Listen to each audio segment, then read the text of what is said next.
Assalamualaikum warahmatullahi wabarakatuh. Perkenalkan, nama saya Muhammad Iqbal Ar-Rosyad, NIM 116. Jadi di sini saya akan membuat video mengenai pengambilan keputusan dalam perspektif Islam gitu ya. Karena ini salah satu tugas UAS mata kuliah psikologi kognitif yang diampu oleh Ibu Setia Utami. Bismillahirrahmanirrahim. Saya mulai untuk memaparkan tentang pengambilan keputusan.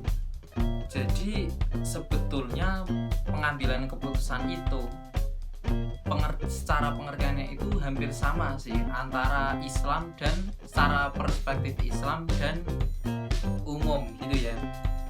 Namun saya di sini lebih condong ke pengertian yang diberikan oleh Salusun, bahwasanya pengambilan keputusan atau decision making adalah proses memilih alternatif cara bertindak dengan metode efisien sesuai situasi. Jadi pengambilan keputusan di sini adalah bagaimana individu memilih cara seefisien mungkin dalam menghadapi sebuah situasi.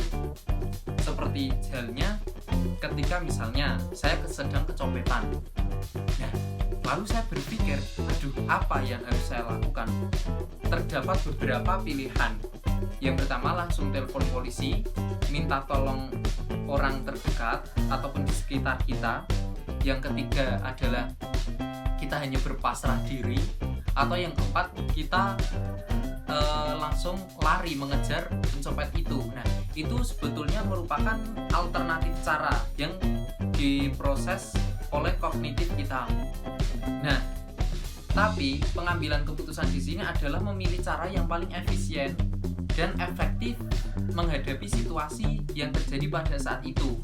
Nah, kalau menurut saya dari keempat cara tersebut yang paling efektif adalah yang pertama, langsung koar-koar gitu ya, kepada orang di sekitar kita. Pak, aku baru kecopetan. Bu, aku baru kecopetan, tolong aku. Nah, itu merupakan cara yang paling efektif itu kalau menurut saya. Nah, terus dalam prinsip pengambilan keputusan secara perspektif Islam itu pun terbagi menjadi 4 gitu ya. Terdapat 4 prinsip. Yang pertama, adil. Yang kedua, amanah. Yang ketiga, istiqomah. Dan yang keempat adalah kejujuran. Nah, maksud adil di sini adalah ketika seseorang mengambil sebuah keputusan itu tentunya harus adil. Maksud adil di sini adalah tidak condong kepada salah satu pihak. Biasanya di sini pada poin pertama itu dialami oleh para pemimpin gitu ya. Ketika para pemimpin mau mengambil sebuah keputusan, misalnya terhadap sengketa tanah, otomatis beliau harus mempertimbangkan seadil mungkin, tidak boleh condong kepada salah satu pihak, entah itu dia saudaranya ataupun kerabatnya, seperti itu ya, hampir sama sih ya. Nah, selain itu, selain pada pemimpin pun pada hakim juga seperti itu gitu ya, prinsip keadilan. Nah, lalu yang kedua, amanah. Amanah ini salah satu sifat Rasulullah, yaitu amanah dapat dipercaya gitu ya.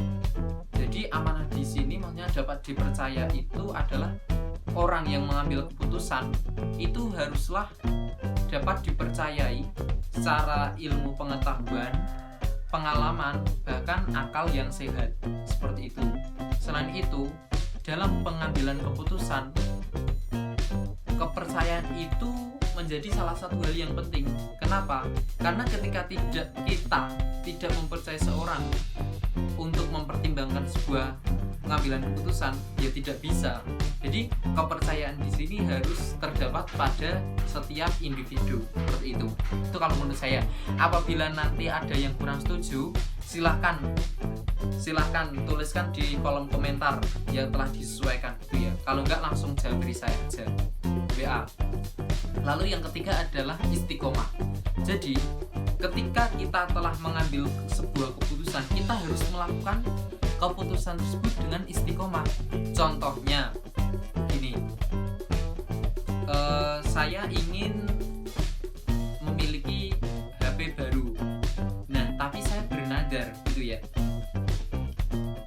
apabila nanti saya telah memiliki HP baru, saya akan istiqomah melakukan sholat tahajud seperti itu.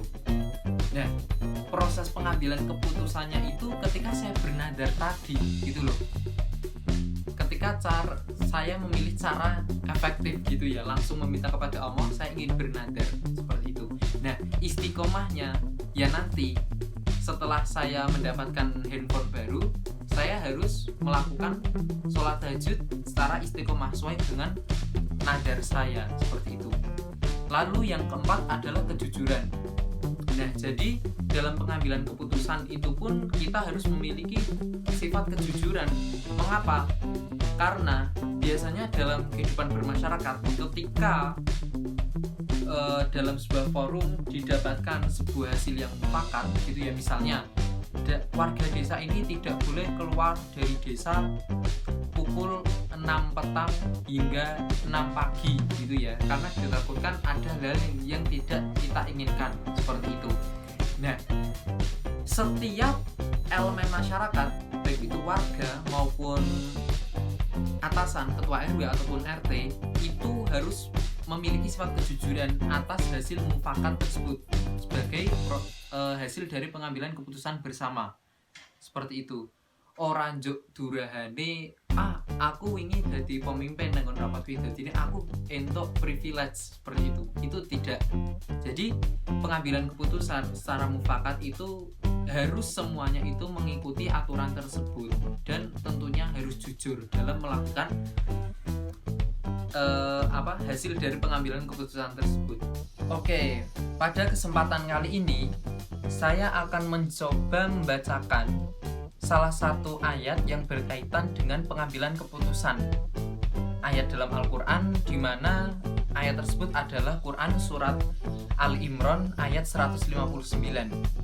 Nah, alasan saya hanya membacakan satu ayat saja karena mengingat bahwasanya ayat yang berkaitan dengan pengambilan keputusan dalam Islam itu sangatlah banyak seperti itu. Namun di sini saya hanya akan memfokuskan tentang ayat yang berkaitan dengan musyawarah. Mengapa saya mengambil ayat yang berkaitan dengan musyawarah? Karena musyawarah di sini adalah salah satu kegiatan yang sangatlah dianjurkan oleh Islam dalam pengambilan keputusan seperti itu. Jadi sebelumnya mohon maaf apabila saya memiliki suara yang agak fals gimana gitu ya. Karena memang di sini tugas saya ini murni saya buat sendiri. Dari perekaman video, editing video hingga pengisi suara gitu ya. Termasuk pengisi suara murotal. Oke, jadi langsung saya bacakan saja ya.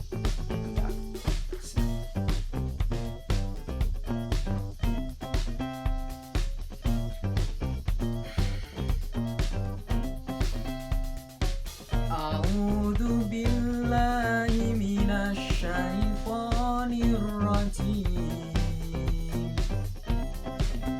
Bismillahirrahmanirrahim. Fabima rahmatin minallahi lintalahum walau kunta faddan ghalidhal qalbi faddu min hawlik fa'fu anhum wastaghfir lahum wasyawirhum fil amr fa idza azamta fatawakkal 'ala Allah innallaha yuhibbul mutawakkilin, yang artinya maka berkat rahmat Allah engkau Muhammad berlaku lemah lembut terhadap mereka. Sekiranya engkau bersikap keras dan berhati kasar, tentulah mereka menjauhkan diri dari sekitarmu. Karena itu, maafkanlah mereka dan mohonkanlah ampunan untuk mereka, dan bermusyawarahlah dengan mereka dalam urusan itu. Kemudian, apabila engkau telah membulatkan tekad, maka bertakwalah kepada Allah. Sungguh, Allah mencintai orang yang bertawakal.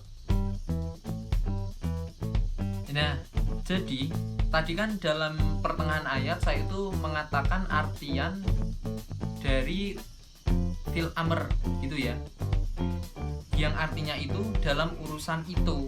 Nah, maksudnya dalam urusan itu adalah urusan peperangan dan hal-hal duniawi lainnya seperti urusan politik, ekonomi, kemasyarakatan, dan lain-lain. Jadi banyak banget gitu ya yang untuk menjadi bahan musyawarah. Tidak harus selalu politik ataupun sebuah hukum ataupun kehidupan pribadi seseorang, bahkan kehidupan sosial pun juga bisa untuk menjadi bahan musyawarah seperti itu. Jadi setelah pembacaan ayat dan arti, ini saya akan membacakan tentang penjelasan tafsir menurut tafsir Al-Qurtubi mengenai Quran surat Ali Imran ayat 159. Jadi di sini itu terdapat 7 poin penting gitu ya, atau intisari yang bisa kita dapatkan melalui ayat 159 tersebut. Poin yang pertama, para ulama berkata, Allah Subhanahu wa Ta'ala memerintahkan kepada nabinya dengan perintah-perintah ini secara berangsur-angsur. Artinya, Allah itu memerintahkan kepada beliau, maksudnya beliau itu Nabi Muhammad, untuk memaafkan mereka. Nah, maksud mereka di sini adalah umat-umatnya yang melanggar syariat atau perintah yang telah diperintahkan oleh Allah gitu ya. Saya bacakan ulang agar lebih jelas.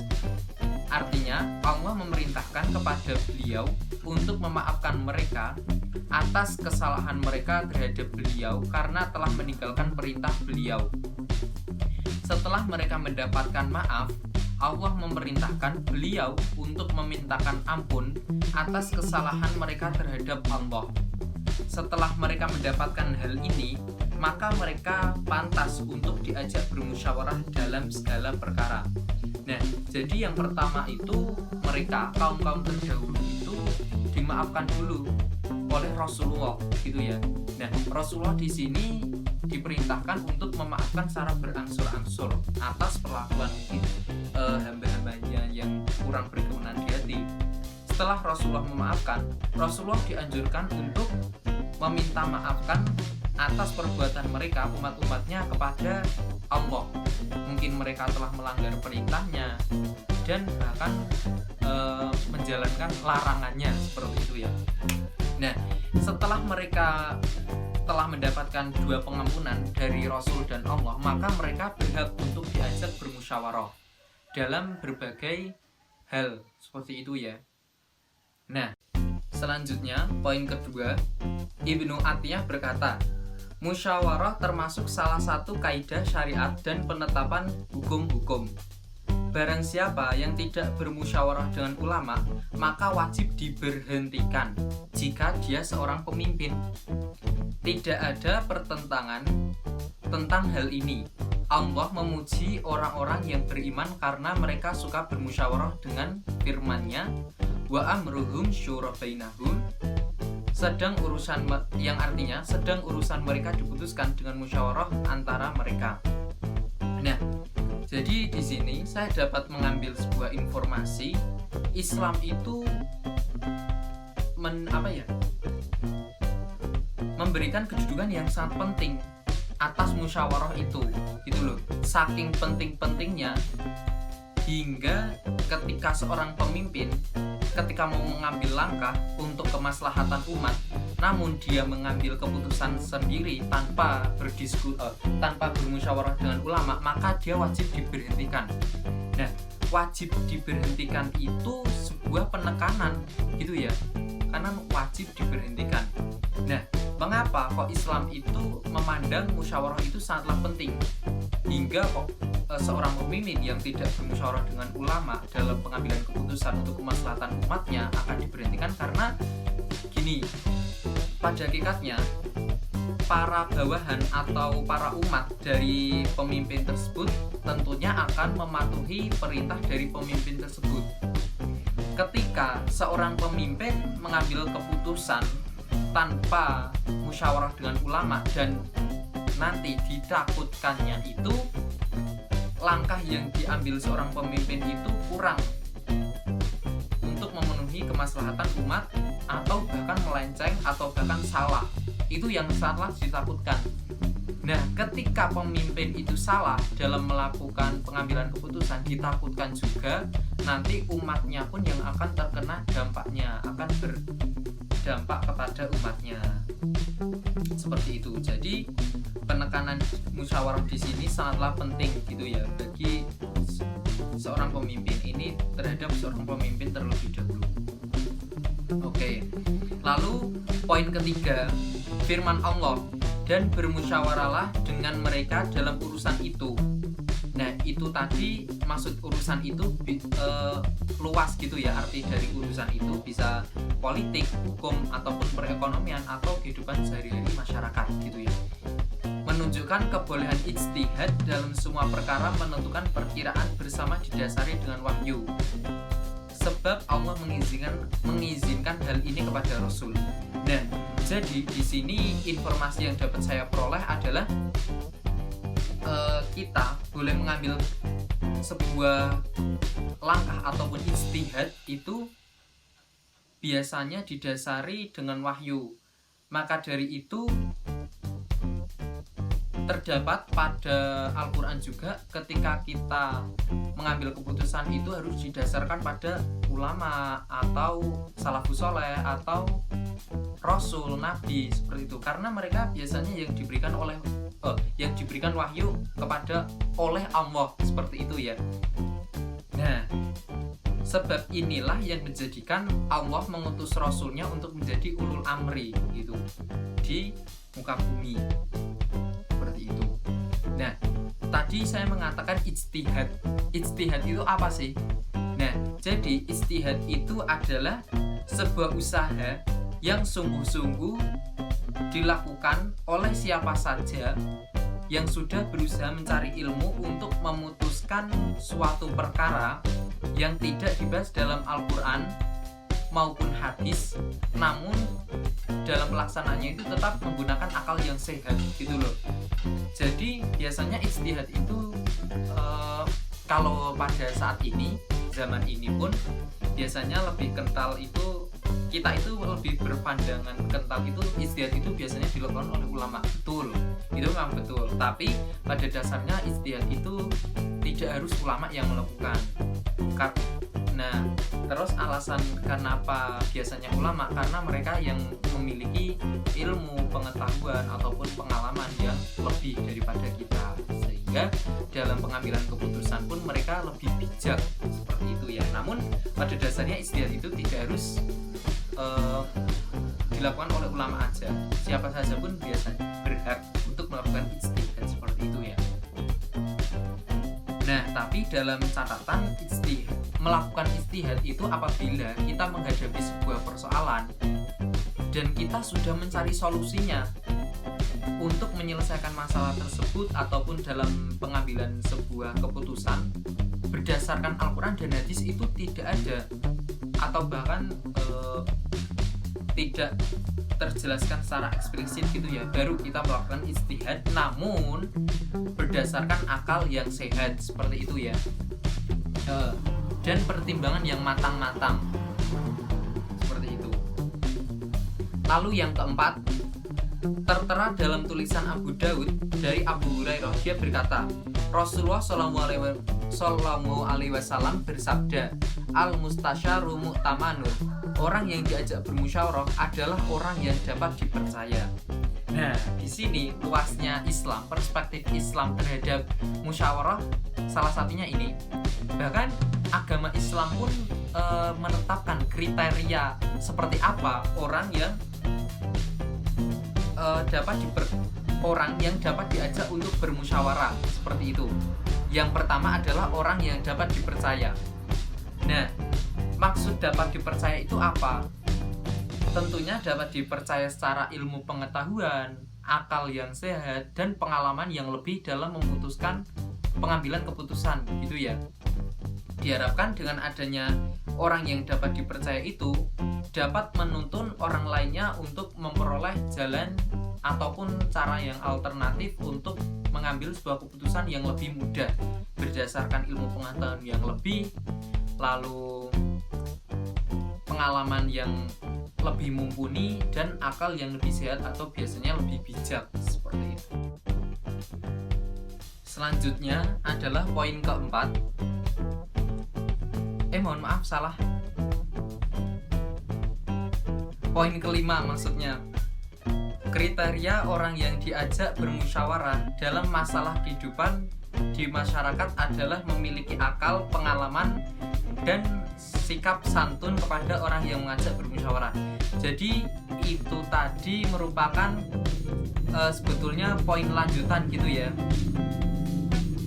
dari poin keempat tadi, orang yang dapat dipercaya. Nah, mungkin sudah jelas karena di awal tadi sudah saya jelaskan. Namun di sini saya hanya akan menjelaskan satu aspek aja, yaitu orang yang memiliki santun kepada orang yang mengajak bermusyawarah. Jadi, orang yang dipercaya dalam pengambilan keputusan atau diajak bermusyawarah itu dia pun haruslah memiliki sifat santun kepada orang yang mengajak musyawarah. Jadi orang yang diajak bermusyawarah itu benar-benar gitu ya. Dalam Islam itu pun ditetapkan orang yang dapat dipercaya secara pengalaman, ilmu pengetahuan, lalu memiliki akal yang sehat. Selain itu juga memiliki sikap sopan santun gitu. Orang jog durahane, wah aku dijak musyawarah iki, berarti aku hebat iki, aku luweh memiliki posisi teratas. Tidak seperti itu. Namun biasanya orang yang diajak musyawarah adalah dia yang memiliki sikap termasuk juga rendah hati, tidak pamer, tidak sombong seperti saya gitu ya. Oke, selanjutnya poin ke-6. Dalam musyawarah pasti ada perbedaan pendapat. Maka orang yang bermusyawarah harus memperhatikan pendapat yang paling dekat dengan kitabullah dan sunnatullah. Jika memungkinkan, apabila Allah telah menunjukkan kepada sesuatu yang dikehendaki, maka hendaklah orang yang bermusyawarah menguatkan tekad untuk melaksanakannya sambil bertawakal kepada Allah. Sebab inilah akhir ijtihad yang dikehendaki. Dengan ini pula Allah memerintahkan kepada nabi-nabinya dalam ayat ini. Nah, jadi di sini dibahas juga dalam proses pelaksanaannya hingga proses pengambilan keputusan. Poinnya di sini. Selain tadi orang yang memiliki kriteria diajak musyawarah, di sini sekarang dalam proses pelaksanaannya. Jadi dalam pelaksananya, ketika musyawarah itu kan pastinya terdapat sebuah perbedaan pendapat ataupun pemikiran gitu ya. Karena karakteristik orang berbeda-beda sehingga dapat memunculkan proses pemikiran yang berbeda-beda pula. Seperti itu. Nah, dalam agama Islam itu dianjurkan apabila terdapat suatu perbedaan maka kembalikan kepada kitabullah atau sunnatullah. Maksudnya dikembalikan di sini bukan masalah itu dikembalikan, bukan. Namun kita merujuk proses penyelesaiannya ataupun tahap penyelesaiannya itu berdasarkan Al-Quran maupun hadis-hadis seperti itu. Tidak semerta-merta kita dalam pengambilan keputusan itu berdasarkan akal kita saja, tidak. Namun tentunya harus melibatkan Al-Quran dan Sunnah sehingga hal tersebut dapat dipertanggungjawabkan, seperti itu ya. Nah, namun apabila sekelompok masyarakat atau beberapa orang yang telah mencoba menyelesaikan masalah melalui Al-Quran maupun hadis tidak menemukan jalan titik terang, baru bisa melakukan sebuah ijtihad. Tadi pengertian ijtihad sudah saya jelaskan di awal itu. Namun dalam pelaksanaan ijtihad pun masih tetap diatur gitu loh. Tidak semerta-merta ya udahlah kita ijtihad aja, tidak.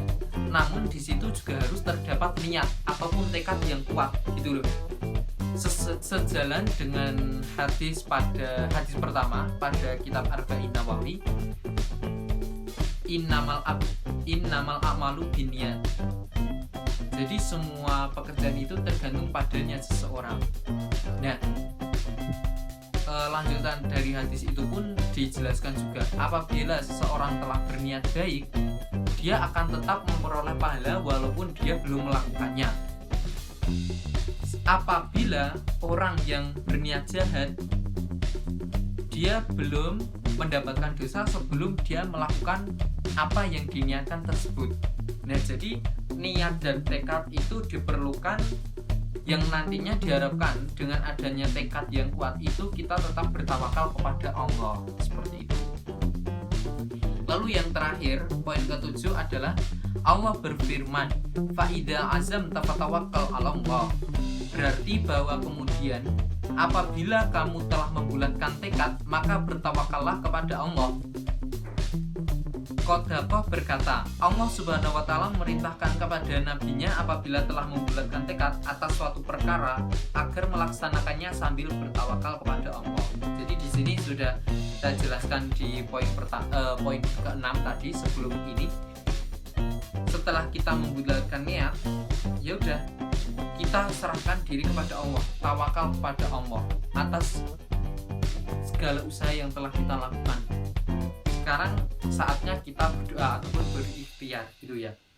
Diharapkan ketika kita telah bertawakal kepada Allah, kita telah berpasrah diri kepada Allah, nanti kita ketika mendapatkan hasil yang tidak kita inginkan, kita tidak memiliki rasa kecewa yang terlebih, gitu loh. Seperti itu. Mungkin cukup materi dari saya, penjelasan dari saya, gitu ya. Apabila ada kekurangan, saya minta maaf yang sebesar-besarnya. Billahi taufik wal hidayah. Wassalamualaikum warahmatullahi wabarakatuh. See you.